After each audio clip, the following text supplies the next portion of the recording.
Boom!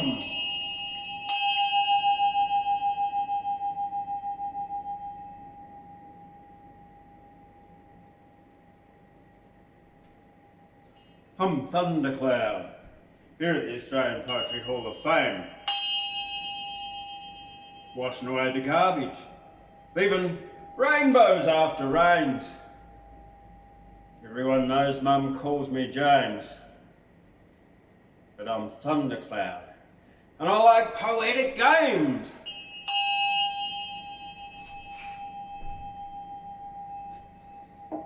Hey, away this week, this 17th of January, well, here I am in Gyra, and we've got the Lamb and Potato Festival on, Festival of the Ferals, I guess. Feral food and feral animal, I don't know. Domesticated, but welcome to Chillin Tuesday. And let's begin the night by acknowledging the traditional custodians of the land on which I broadcast, and traditional custodians of the 260 plus First Nations and extended language groups and tribes right across this country that's now called Australia. We acknowledge the continuing connection of the elders, past, present, emerging, and also the Banbai and Kamilaroi people from this land. And to acknowledge that sovereignty has never been ceded. All right, what have I got for you tonight? It's an exciting night for me, well, because I've got new poetry books to read. Yeah, I've got with me, I did not bring Bruce, she was unwell. Well, actually, I just couldn't be bothered going and getting her. But I got Julius Giraffe instead, because, you know, he was often found trying to get off the ground, so here he is off the ground. I'll put him down. Have a sip of water. Bit of my own poetry one first. We might start with Julius, and then I've been down to Armidale with a grease and oil change, get my glasses, prescription fixed up, bit of antibiotics for an abscess. So yeah, if anyone's a dentist and wants to give me free dental work, we really appreciate it. All right, and so I managed to get to Boo Books and to a few other second-hand bookshop places and pick up a few poetry books. This cracker here, I've been pushing her a lot lately. Louisa Lawson's collected poems. This was Henry Lawson's mum. Yes, Henry Lawson did have a mum. And her name was Louisa, and she was known as the mother of womenhood suffrage in Australia. So, this is collected poems from different archival material all put together, so this will be quite interesting. So we're just going to have a flick through that, pick out a couple out of that. As well as that, I've got these two Poetry Australia magazines from 1967, I think it is, 67 and 68. Number 1 in February and number 5 in October. This one's got A.D. Hope on the cover, and this one's got Douglas Stewart. A little bit about A.D. Hope. He was probably, well, he's known as one of the greatest Australian poets of the 20th century, yeah, in Australia. And Douglas Stewart, well, he was one of, as well as being a poet, he was an editor and a compiler of anthologies of old Australian poetry, and so we might do their poems out of there. And this one, yeah, okay, so this is from Lyre-Bird Writers, published in 1970, and the book is called William Street. It's by Wilhelm Hiener. And what I will do, I'll read you about Wilhelm Hiener later. And he was born in Cape Town in South Africa, and then he came to Australia and grew up here later on. So we'll read a fair bit out of that one. And so let's get the show on the road with a bit of Flying Giraffe. All right, bit of my own. Hopefully we're still connected to the Bluetooth. Looks like with the Wi-Fi we're connected, and we're going to hit the play button. This is chill, smooth guitar, rap, beat, producer Syndrome in 2018. It's about like YouTube. And then you see, this is Julius. This is written for my son, Luca. One of his names is Julius. But you see, Julius Giraffe was often found trying to lift himself up off the ground because Julius Giraffe had a dream of flying. He never gave up hope or gave up trying.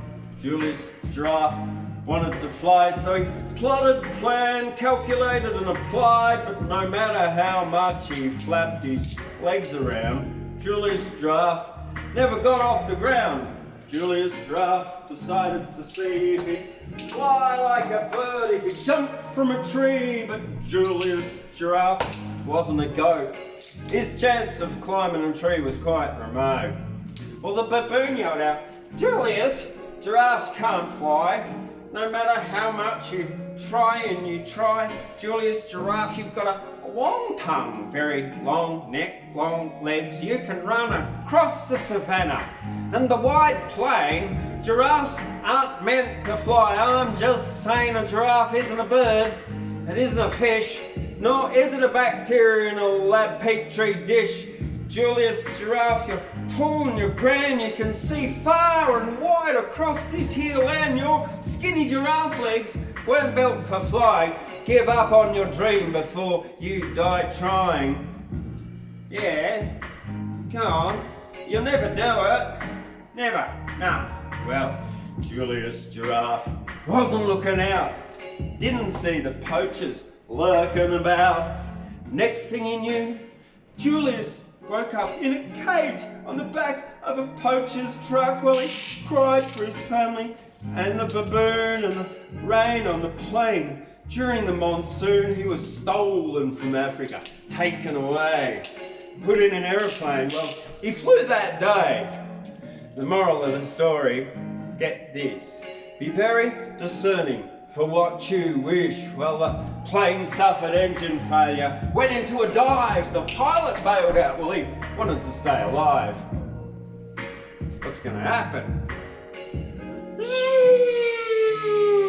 Well, Julius Giraffe was in luck and found the last parachute and wingsuited down. Well, he flew through the air, glided with birds. He did a loop, the loop, and his voice was heard yell, "I'm a flying giraffe! I'm in the sky! Fantastic, amazing, I'm a giraffe who can fly! I can fly!"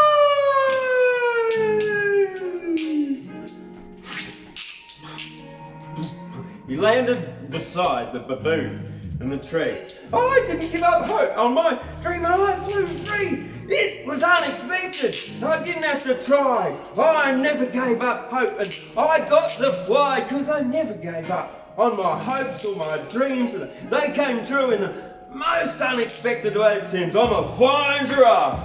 I didn't die.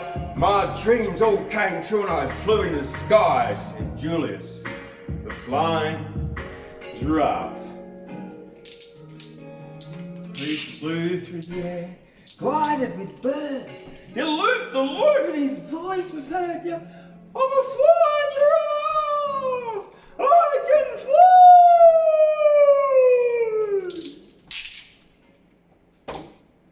Said Julius the Flying Giraffe. You like that? Of course you do. Takes you everywhere, doesn't it?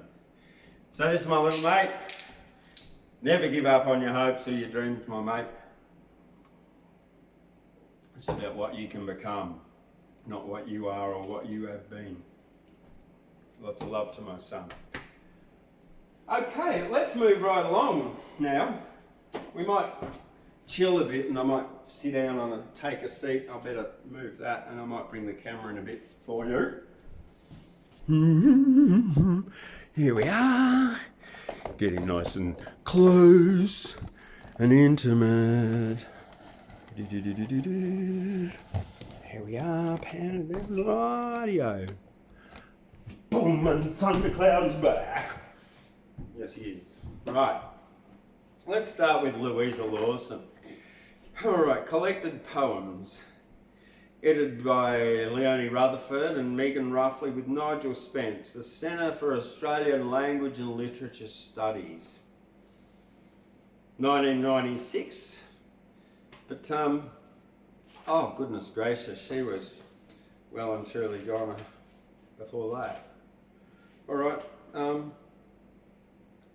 where are we going to? Because I haven't even looked at this book. I haven't had time. It's been sitting on someone's shelf, and you know, it's not even bent. It's like it's never been read. So I'm probably the first person to read this book in a very long time. All right, dear Dolley. Oh no. Freudian slip there. Dolley dear.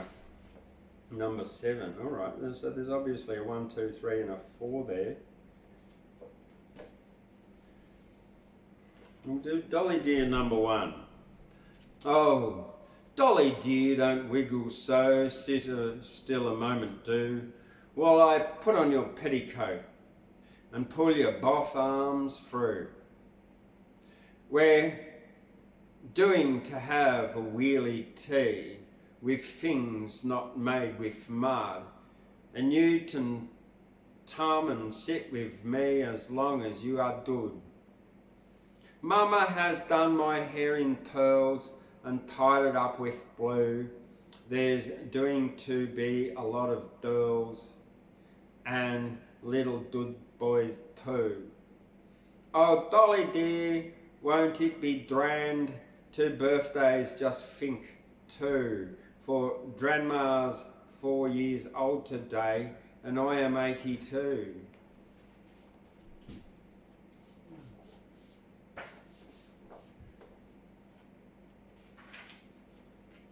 Interesting language there. There's this funny spelling of words in that one. Dolley dear number 2. Oh, Dolley dear, you must be deaf. Wake up and listen do. For I am dreadful out of breath with running up to you. Now, Dolley dear, wait till you hear all I have got to say, and when I told you everything, we'll do and have a play. Our tittens, fee for fife, such lovely little things, and one is black and one is white, and 2 of them is twins. And we have called the white one Bess, and little black one Pom, and Grandma named a grey one Jess because she is a Tom. Oh, Dolley dear number 3. Oh, Dolley dear, I couldn't turn right back again at you. I've had a terrible upset and I don't know what to do. You know that teeny weeny lamb with white wool on its coat, it went and let the dunny do right down its little throat. And then Miss Grandma, she must say to give it castor oil to make it bit it up again and its feathers spoil. And now she says that it will die, this silly little ass, but I don't know, it just won't. See why? Because it's eating grass. Dolley dear number 4. Oh, Dolley dear, I wish that you would give me some of this. I really don't know what to do, and Grandma didn't miss. She says a little girl she knew, like me, once nearly died because a halfpenny stone grew a tree in her inside. I took a halfpenny tot to have a nightly taste, and then the stone went down and dot right here behind me waist. But if it grows, I'll make it stop and wither up. See why? I just won't drink a single drop, and then the roofs will die. Dolley dear number 5. Oh, Dolley dear, don't speak to me. I'm nearly off me head. That nasty nurse has wathied me and I am nearly dead. She binged a baby here today, a treepy as a mouse. And what you think, she went away and left it at our house. And I ran a spur at her and said to take the thing away because I could stay in bed with my mama all day. And then she went and said to Dran that if I make the noise, to give me to the dirty man who takes the bad girls and boys. But I'll see if I've got to do to let old baby stay. I'd go and get a policeman now to take the thing away. Dolley dear. Number 6. This is quite surprising actually. I'm quite enjoying this, putting on this funny voice. It's a challenge to read with the funny spelling. Oh, Dolley dear, how has you been here with yourself all day? I expect you think me awful mean because I ran away. Oh, Dolley dear, I hope you won't. I had to do to school, for Grandma told me if I don't, I'd grow up a fool. And Dolley, I've had such fun at the school today. When all the nasty sums were done, we had a lovely play. And what you think a bold girl did? She sneaked and pulled my pat and tried because I pushed on her a tip part of her back hat.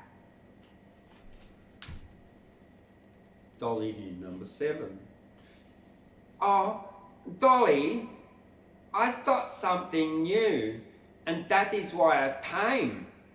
I thought a feather, really true. I got a feather, really true, and Bimmy Bones his name. Oh, sweetheart. Okay, I'll start that again. Dolley dear number 7. Oh, Dolley, I thought something new, and that is why I came. I got a sweetheart, really true, and Bimmy Bounds his name. I had a nice white in his tart, the new one with a tilt. But in the very worstest part, I went and got up spilt. And Bimmy turned and tuddled me and wiped up all the blood and dived me in his new halfpenny to buy some aniseed. And then he wandered away to being a halfpenny surprise with what you think, a real gold wing. Exactly, that's my size. And so, he's my sweetheart now, and you can have my brother. Because when I grow big, you know, I will be Bimmy's mother.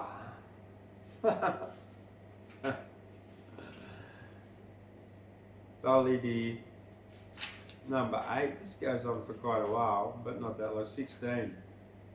Oh, Dolley, I was kept to sing. Now dost you come to me?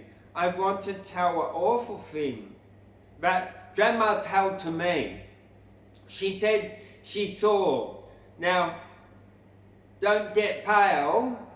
A horsefly in the air, and icky dog sit on his tail. Do you believe her? There?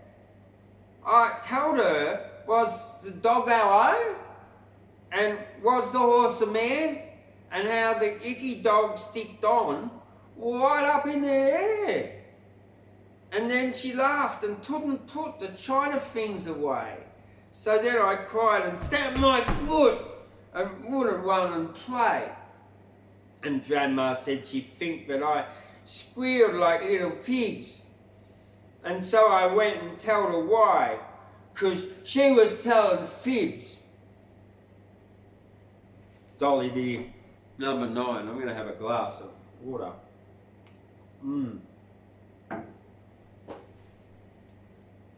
Oh, Dolly, don't tell anyone that I got out of bed. I don't know what I's done and done now, what I's been and said. My dad had took me up because I told him I was sick and tuddled me and said I was his little blue-eyed chick. And then I asked him just to tell the very words I said, and when I tummed out of the shell, I was sent to bed. And when Mama done my hair and tucked in all the cloths, yeah, she told me babies come from where the turly tabbage grows. But Dolly, I don't believe that you and me and Bubs was dot beneath a tabbage reef, because we would be grubs. Dolly dear, number 10. Oh, Dolly dear, that wind balloon I borrowed from Mr. Burke's, I spoilt tissue Bimmy tried to see inside his ickle works. But when he went and opened it, oh Dolly, it was fun. He wouldn't see the works a bit because there wasn't none. And then he tummed and asked if I had sharpened my pencil, see, and sticked it in a chili. Why? And dived it back to me. I burnt my mouth so dreadful then I could not bear the pain, but it got pretty better when smart Bimmy doctor came. Oh, Dolly dear, if Bimmy Bound does not learn to behave, he'll surely bring my dray hairs down in sorrow in the drave. Dolly dear, number 11. Oh, Dolly darling, did you hear what Dad had told to me about that great big earthquake thing that turns out of the sea? I wonder, Dolly, where it lives, or what it has to eat, or if it goes about on wings or on its hands and feet. It's got an awful great big mouth and great big tummy too, because it swallows ships and things and men and horses too. I is afraid the dreadful things that calls out of the sea will tummy to the great big bike and eat up you and me. I'm going now to ask Papa to buy a big balloon and take us both with Dran and Ma to live up in the moon. Live up in the moon. Dolly dear, number 12. Oh, Dolly dear, the spectre's been and dived us such a fright. He asked the class that I was in if all of us could write, and I put up my hand of course and dipped my slate a show. I did write a icky horse and icky biddle too. He said write some letters, why? And dived us some to do, and one did nearly make me cry. I took a W, and every time I done them bad, I wubbed out what I wrote and said I couldn't, 'cause I had a toffin in me throat. But then he said I must not think to wiggle out that way, and so I asked to get a drink and went and wondered away.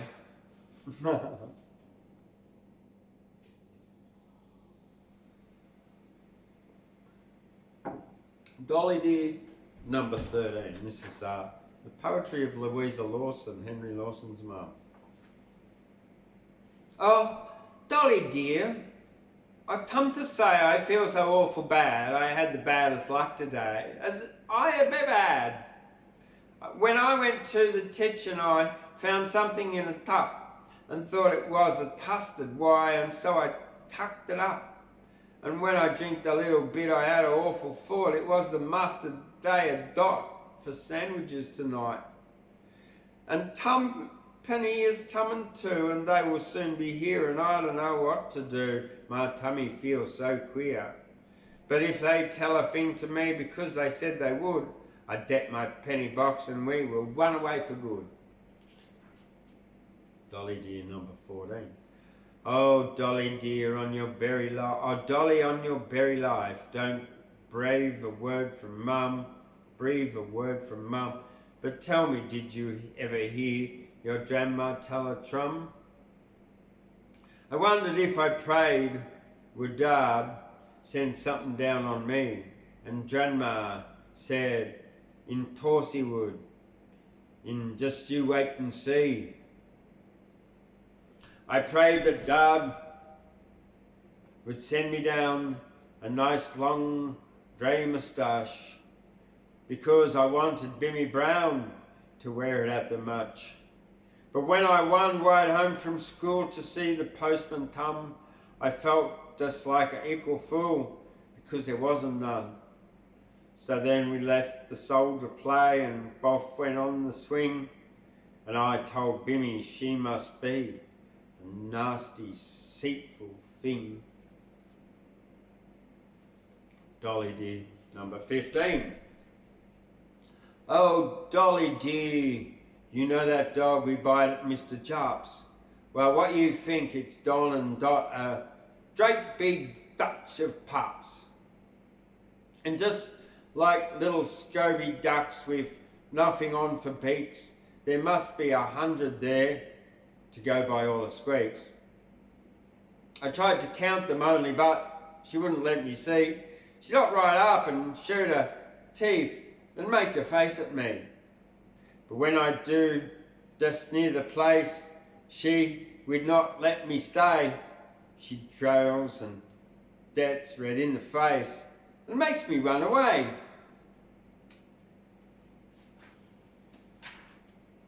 Okay, and the last one, Dolly dear, 16. Oh, Dolly dear, come on the swing. I want to talk to you about the awful silly thing that Dad has done and do. He's been with Mama to the show and Grandma, if you please, and this is what he's done to do. Make honey out of bees. I don't think I like to eat the honey made of bees, because they've such hairy feet and great big yellow knees. I expect he'll put them in a pot and cook them just like stew. And when he's got them boiling hot, he'll squeeze them out like glue. I don't think it's good to eat made out of wings and hair. It should be made with something sweet. And I won't eat it. There we go. So that is Louisa Lawson, and I'll read one more really quick one called A Cup of Cold Water. We thank a friend for the crystal drink that banishes thirst and pain, but seldom pause in haste or think to praise God for the rain. Oh, nice. That's a beautiful poem. Page 123. Okay, so that's some of Louisa Lawson's poems. Now I'm myself looking forward to reading more of hers. And that's a pleasant surprise to do Dolly dear. All right, what have I got out here behind my back for you tonight? Okay, so the two poetry magazines. We'll start with the earliest one, which is this one here from 1967, November the 5th. A.D. Hope on the cover.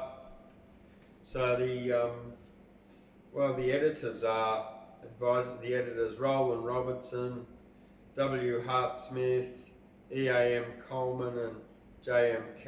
Cooper. The only one I've heard of was Roland Robertson. Advisory editors A.D. Hope, R.A. Simpson, David Rolbotham, Colin Teal, Mary Durack and Vivian Smith.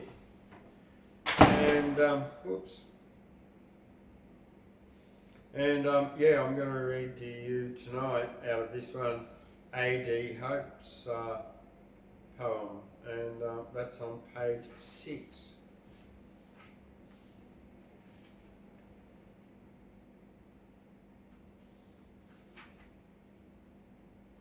Okay. Here we are. So, page 6, A.D. Hope, and it's called Loving Kind.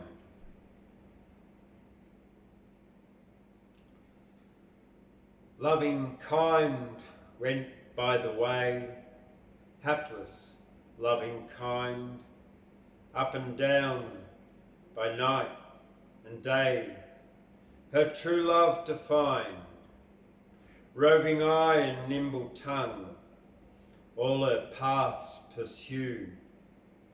How should she, and she so young, know false love from true? Some by grace she would compel, none would she deny. How shall I my true love tell, only passing by? Sober heart and prudent mind scorn her and reprove. How should she by loving find any truth in love? Yet she smiled, and smiling said, though my love I see, except I take him to my bed, how shall he know me?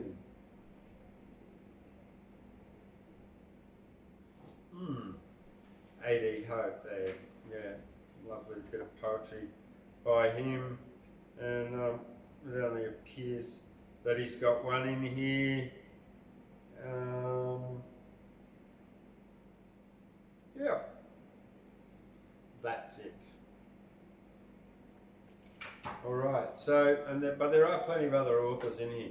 Now, Poetry Magazine, 1968, number 1, February. Again, well, the editors, the assistant editors are all the same. Now we've got Douglas Stewart on the front, so I'll look for his poetry. Do they even have one? No, they don't. They've got a review of Douglas Stewart in here. How funny is that? All right, we'll read what they say about him in the review. 27. Collected poems, 1936 to 1967. Douglas Stewart, Angus and Robertson.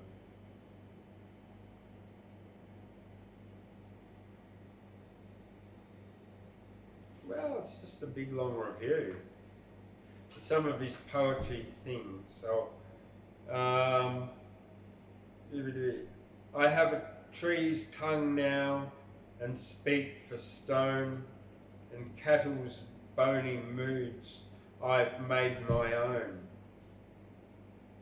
Wow, that's a nice couple of lines. Over here there's some more. And under the killer's tooth lie gods and birds together, said the 9 emperor penguins. Here's another one. Die in your bed or swim and drown, but why and in what shadow play? Fights a man till break of day, where the hurricane that raves, where the midnight, where the waves are the shadows of some vaster doom, shaking the spirit seen in dream.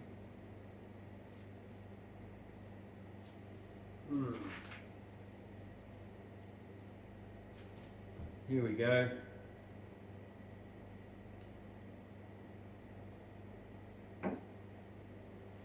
Boys Asleep on the Beach by Douglas Stewart. throwing your nets of foam for the boys asleep on the beach. Go back, black sea, go home, for they are out of your reach. Yet in what deep surrender to night and sleep they lie, and will and waking wonder, all bright power put by, and only like seaweeds move, and breathless, sightless and dumb, like the sea creatures that live in silence and waves of dream. They have gone back indeed to that vast tide that rolled, its spark of life in the weed and in the dark night of the world. Wake them when you curious heroes, shaggy and blonde and alone, and leaping from night and its hollows, ride the bright waves in the sun. Ride the bright waves in the sun, yeah. So yeah, Douglas Stewart, so yeah. These will be now in the Australian Poetry Library and Archive over there, and I'm just going to pick up Louisa Lawson. There she is. I just picked up Louisa Lawson, lucky me. I haven't picked up any. Okay. There she go, Louisa.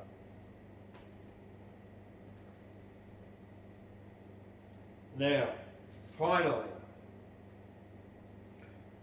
Wilhelm Hiener and his book William Street.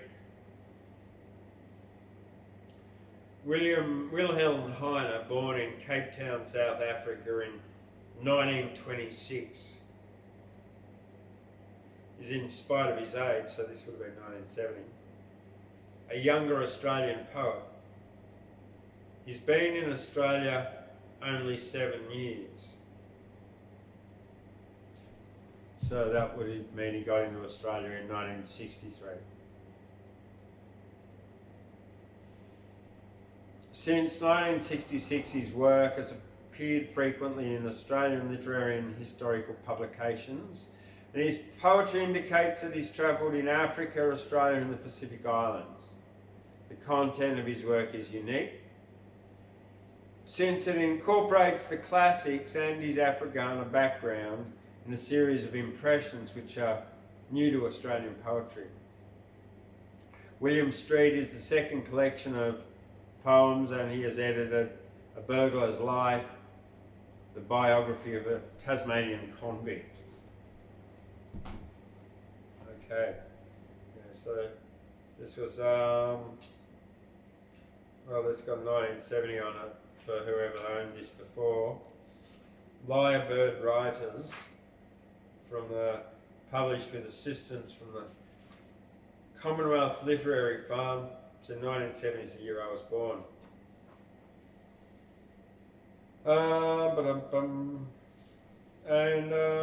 Edwards and Shaw, printed at Edwards and Shaw Proprietary Limited, Sussex Street, Sydney. All right, so there's well, let's start with the first one. Why not? Hey.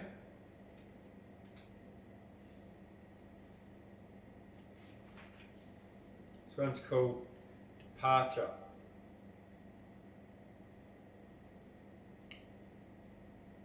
Now the winter has come once more, and the moon brackets the unleaving branches and leans. Over the pool, a twisted face where wounding years ago the roses bled. Their shimmering blood into the water in May 1960 with normal pulse. I stood at the balustrade, cemented to the view of a water clock that tolled. The past and gave a ghost of roses dared as Desdemona softly and seemly. And still sharp African stars plunge and emerge, gleaming from an ebony bath of cloud.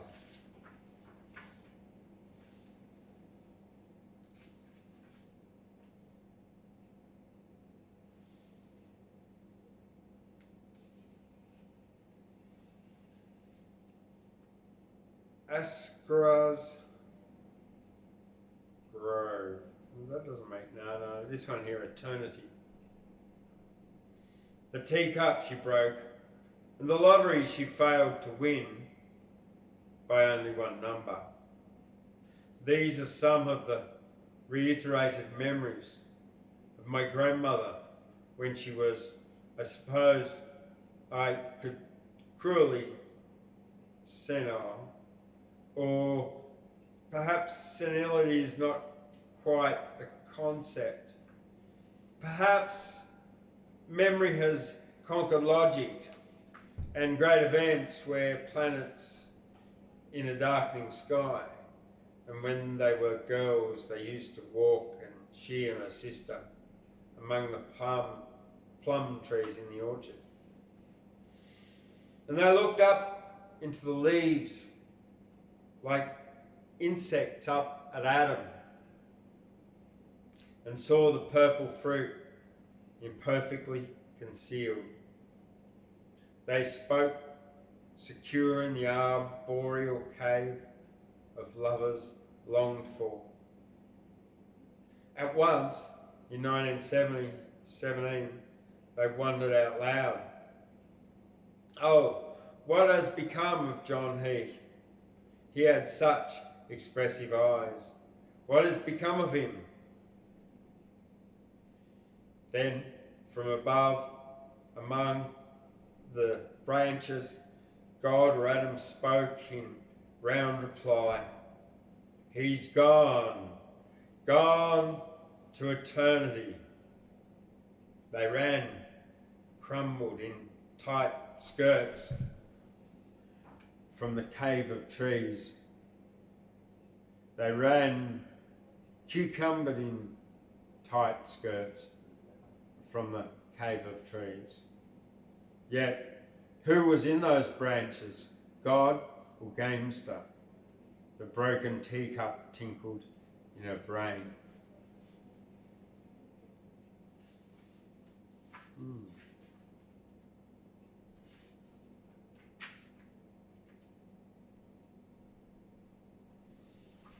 Okay.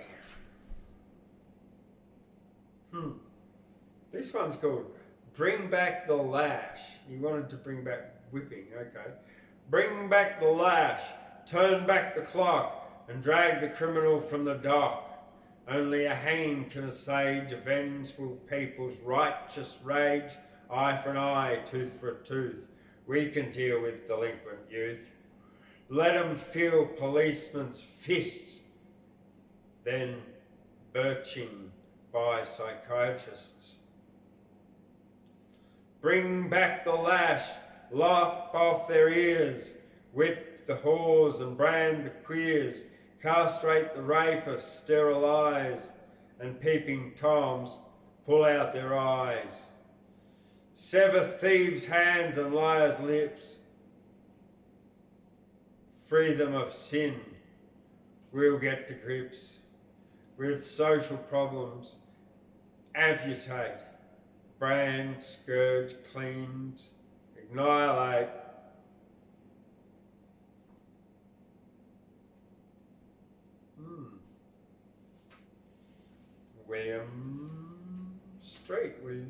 Wilhelm Hiener.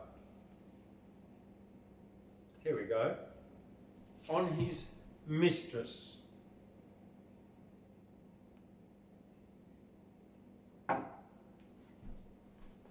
On his mistress.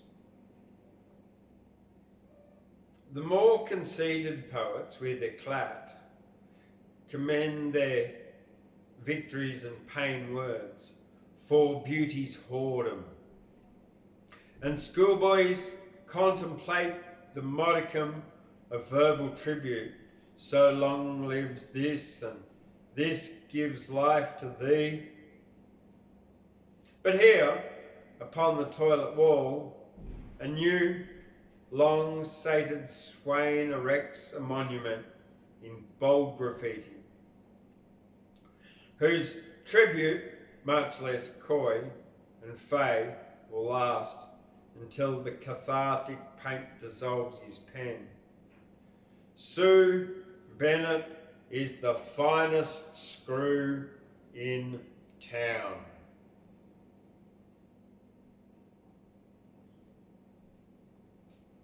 That's it. On his mistress, it's called.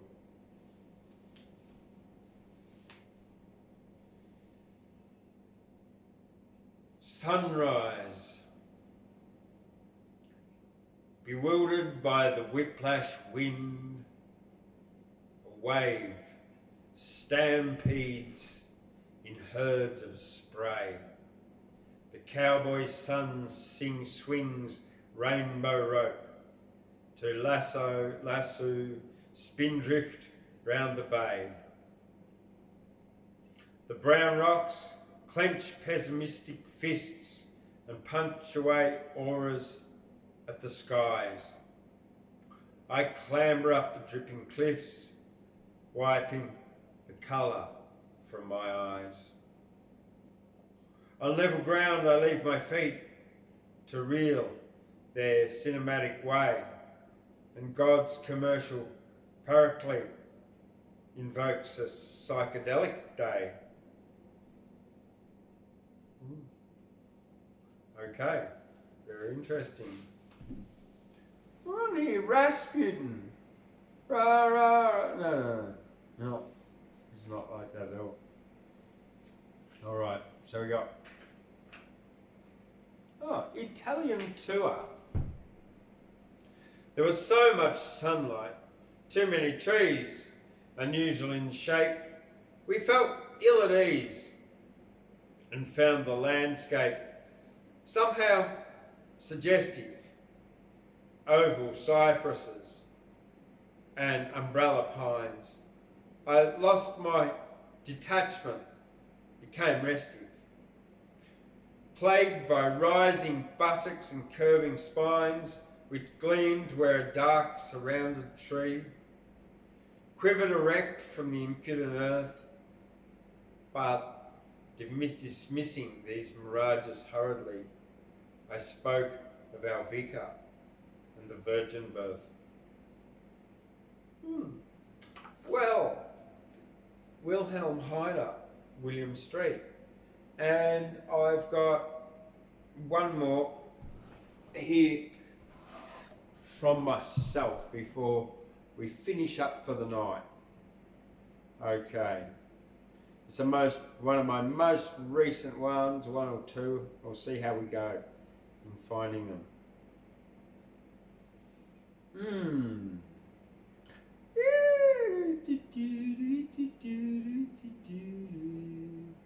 All right, here we are. It's about helping yourself. Well, it's about me helping myself. I think we all need to help ourselves sometimes. Take responsibility for ourselves. When you're beyond help and no one can save you, you're your own saviour and only you can change your behaviour. When there's nothing else, there's only one thing left to do. Adopt an attitude of growth to develop into your most. If you're needing help, then no one can save you. No one is entitled. You can make your spark more vital. If you're caring for yourself, you're looking after you. Abundance is your health, and health is your main wealth.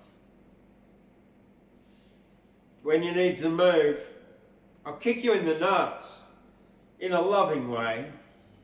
Help yourself today. And when you're feeling ill, it's time to take control. Let go of frustration and change your situation.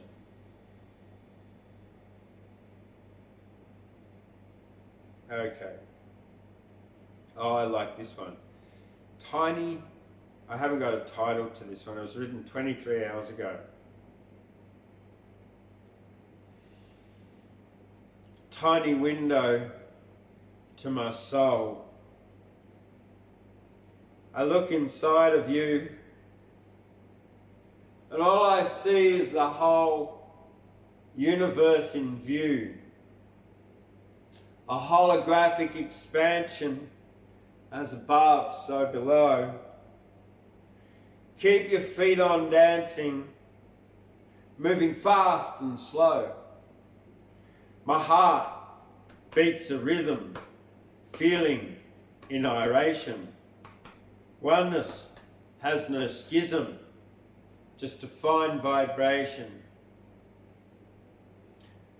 Magnetic field in the air. Pineal is the gate. Subtle tuning with long hair. Imagine, act, create. Auric field of coloured light. Energies all flow. Radiant being of delight. Let the ego go. The whole thing is and was, will be. Now accepting this, the mind is free.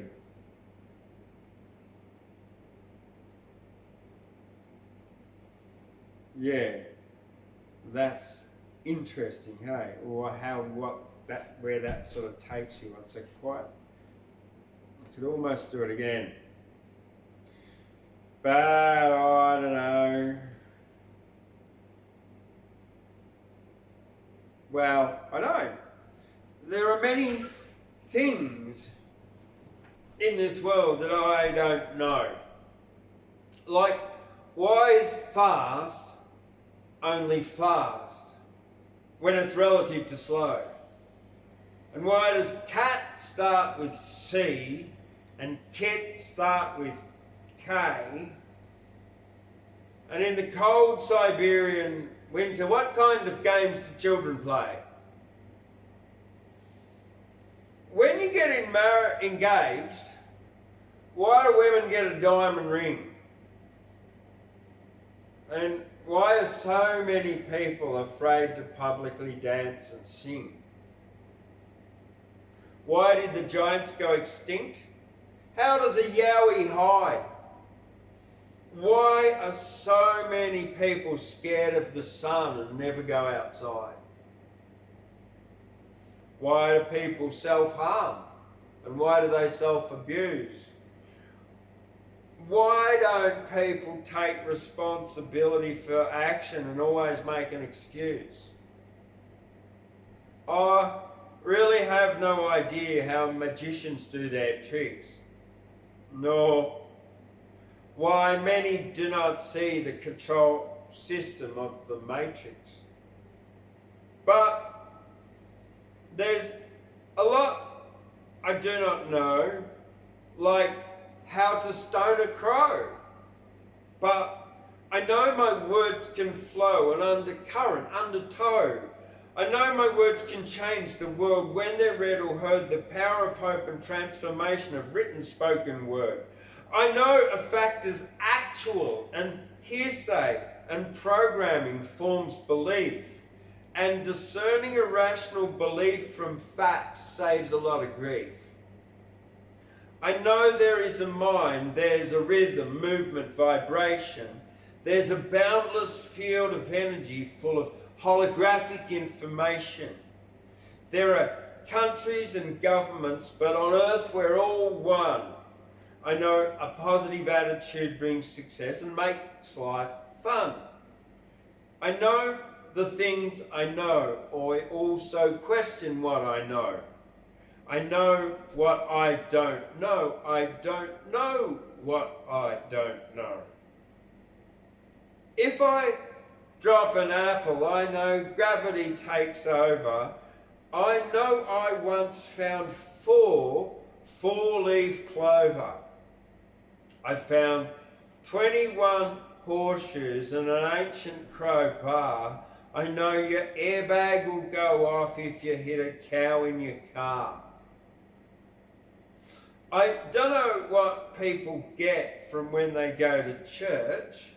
I once went and walked out with an emptiness that left me in the lurch. I know spirituality is how you present your spirit to the world. I know a choice to be peaceful, joyful, ineffable, or a nasty bitchy boy or girl. I know life's a choice between love and also fear. I know when I look inside my third eye, I am a future seer. I know I haven't got a clue what's on the far side of the universe, but I know I write surreal poetry, haiku, and also doggerel verse. I do not know what I'd say if I ever met the king. I don't know. I know that I'd probably ask him about his big king ring. I know the king lives far away, halfway around the world, but I don't know why he's the king of all of Australia's boys and girls. I know a rooster is a cock who crows loud in the morning. The sun sets in the evening and rises in the dawning. The moon is not made of cheese and the earth is not flat. If you want a simple life, well, get a silly hat. If you want a simple life, do not get a husband or a wife. No, I cannot tell the time that you'll be reading this, but I'm sure if it's poetry, even when it's rhetoric like this, if you go straight ahead, you won't get around a bend. The one last thing I know now this poem ends. And I know now Chillin Tuesday ends. Well, don't forget here, Friday night here at the Australian Poetry Hall of Fame, we've got the fantastic Wayne Dolley coming with his fantastic comedy show, Hypnosis Show. Tickets are $30. Get your tickets online now. You can come down here and get them from me at the Australian Poetry Hall of Fame. And then on Friday night, we've got the lamb and potato bush dance. Saturday morning, we've got the market. We've got the machinery show and the car show out in the street here. It's going to be a fantastic busy weekend. Amazing, regardless of the cold weather. So if you are in Guyra this weekend, make sure you rug up because it's only going to be not warm, not that warm really, no. But it's going to be fantastic. And then every day this week, Wednesday, Thursday, Friday, Saturday, Sunday, me, yours truly, Thundercloud and Steve Wordsmith. Yes, we've got the Thundercloud's Australian Poetry Show, 2 o'clock here at the Australian Poetry Hall of Fame. No, we must not forget that. And Sunday morning I've got my Tibetan yoga class, so 9 o'clock Sunday morning. If you want to come along, sure enough, you're welcome to come along. And check out the details on the website, AustralianPoetryHallOfFame.com.au. Also check out in the description, I'll have the links to the song that I played earlier on, the backing music, and anything else there. Oh yes, our GoFundMe, yeah, give this video a thumbs up too while you're here at the end of it. A like, and subscribe to our channel, and leave a comment because it helps the web metrics as well. Alright, well that's it from me, Thundercloud, and Julius the Flying Giraffe, here at the Australian Poetry Hall of Fame, washing away the garbage, leaving rainbows after rains. See you later.